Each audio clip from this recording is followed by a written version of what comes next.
मुखर्जी के रूप में हमने आज बेहद संयम रखने वाले, हमेशा सजग रहने वाले राजनीतिज्ञ को खो दिया, जिन्हें प्रधानमंत्री मोदी ने भी अपने पिता स्वरूप समझा। जी हाँ, प्रधानमंत्री नरेंद्र मोदी ने प्रणब दा के लिए कहा था कि वो उनके लिए एक पिता की तरह हैं।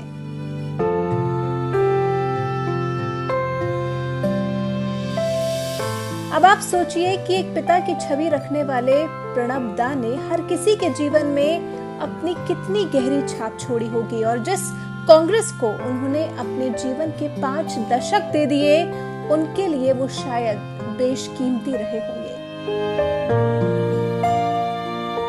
खैर, बात तब की करते हैं जब राष्ट्रपति भवन में तस्वीरों पर आधारित president Pranab Mukherjee a statement किताब का लोकार्पण हो रहा था, और इस मौके पर प्रधानमंत्री ने प्रणब दा की दिल खोलकर तारीफ की थी, उनकी शख्सियत को सराहा था।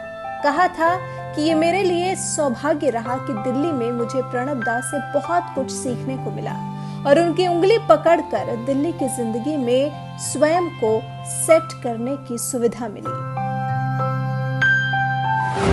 प्रधानमंत्री ने कहा था, हम इतिहास के प्रति सजग नहीं रहे। हम सामान्य मानव को राष्ट्रपति के रूप में सिर्फ प्रोटोकॉल दिखता है। राष्ट्रगान हो रहा है, कई कद्दावर लोग चल रहे हैं, लेकिन इन व्यवस्थाओं के बीच में एक जिंदा दिल इंसान है। वो तब पता चलता है जब किसी फोटो जर्नलिस्ट के कैमरा में क्लिक होता है और उसे हम एक किताब के रूप में देखते हैं। फिर पीएम मोदी ने आपातकाल की बात की थी। कहा था, आपातकाल के दौरान कई अन्य विचारधाराओं के लोगों के साथ काम करने का मौका मिला। आपातकाल के वक्त में मैं राजनीति में नहीं था, लेकिन सामाजिक जीवन से जुड़ा हुआ था। इस दौरान विभिन्न विचारधाराओं के लोगों से मिलने और उनको समझने का मौका मिला। ये मेरे लिए सौभाग्य रहा कि दिल्ली में मुझे प्रणब दा से बहुत कुछ सीखने का मौका मिला। पीएम मोदी ने इस दौरान राष्ट्रपति के साथ अपने आपसी रिश्ते के अनुभव को भी साझा किया, भावुक भी हुए। पीएम मोदी ने बताया कि प्रणब दा कहते थे, देखो मोदी जी, कुछ कार्यक्रम मत करो, तुम अपनी तबीयत को संभालो। तब यूपी चुनाव के दिन थे।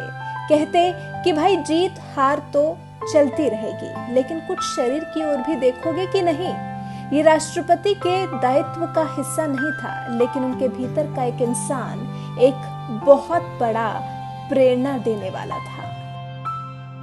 वहीं इस खास मौके पर प्रणब दा ने भी पीएम मोदी को सराहा था। कहा था, निश्चित तौर पर हमारे विचारों में भिन्नता है, लेकिन इसने प्रधानमंत्री और राष्ट्रपति के संबंधों को प्रभावित नहीं किया। मैं इस अवसर पर प्रधानमंत्री को अपना गहरा आभार और प्रशंसा व्यक्त करता हूँ। हमने करीबी सहयोग की तरह काम किया है। तो प्रधानमंत्री मोदी और पूर्व राष्ट्रपति प्रणब दा का ये प्यार, आपसी स्नेह देखकर आप समझ गए होंगे कि ये दोनों किस तरह के संबंध को साझा करते थे। ये बेहद खूबसूरत पल अब कभी लौट कर नहीं आ पाएंगे, क्योंकि प्रणब दा ने हम सबको अलविदा कह दिया है। आर्मी हॉस्पिटल में इलाज के दौरान उनका निधन हो गया। 84 साल की उम्र में देश सेवा करते करते वो इस दुनिया से रुखसत हो